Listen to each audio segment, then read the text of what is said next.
একবার আরবের ৩ ব্যক্তি একটি বিবাদে জড়িয়ে পড়লেন। তাদের বিবাদের বিষয় ছিল ১৭টি উটের বণ্টন। উটগুলো তাদের মৃত বাবার রেখে যাওয়া সম্পত্তি।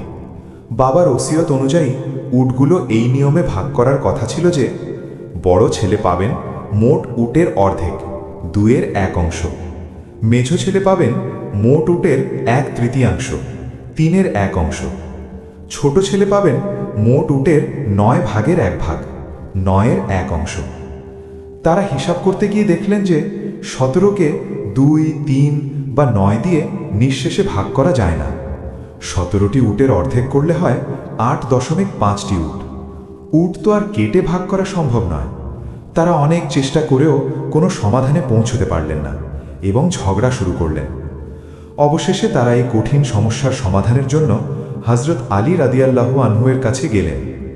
হযরত আলী সব কথা মন দিয়ে শুনলেন এবং মুচকি হাসলেন।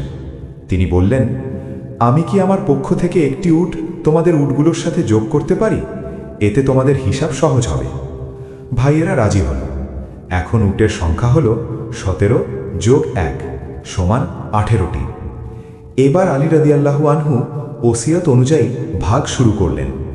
বড় ছেলের অংশ মোট উটের অর্ধেক। ১৮-এর অর্ধেক হল ৯টি উট।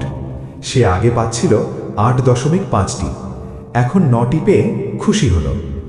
মেঝ ছেলের অংশ মোট উটের ১/৩, ১৮-এর ৩ ভাগের ১ ভাগ হল ৬টি উট। সে আগে পাচ্ছিল ৫.৬৬টি, এখন ৬টি পেয়ে খুশি হল। ছোট ছেলের অংশ মোট উটের ৯ ভাগের ১ ভাগ, ১৮-এর ৯ ভাগের ১ ভাগ হল ২টি উট। সে আগে পাচ্ছিল ১.৮৮টি, এখন পূর্ণ ২টি পেয়ে খুশি হল। এবার দেখুন উটগুলোর যোগফল ৯ + ৬ + ২ = ১৭। বাবার রেখে যাওয়া ১৭টি উট সঠিকভাবে বণ্টন হয়ে গেল।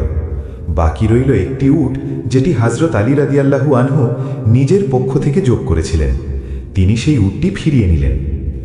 এই গল্পটি আমাদের শেখায় যে ১. যে কোনো জটিল সমস্যার সমাধান রাগের মাথায় না করে ঠান্ডা মাথায় বুদ্ধির জোরে করা সম্ভব। ২. হযরত আলী রাদিয়াল্লাহু আনহু শুধু ধর্মীয় জ্ঞানী নয়, বরং গণিত ও যুক্তিতেও ছিলেন অপ্রতিদ্বন্দ্বী। ৩. অন্যের সমস্যা সমাধানে নিজের সম্পদ বা মেধা ব্যবহার করা একটি মহৎ গুণ।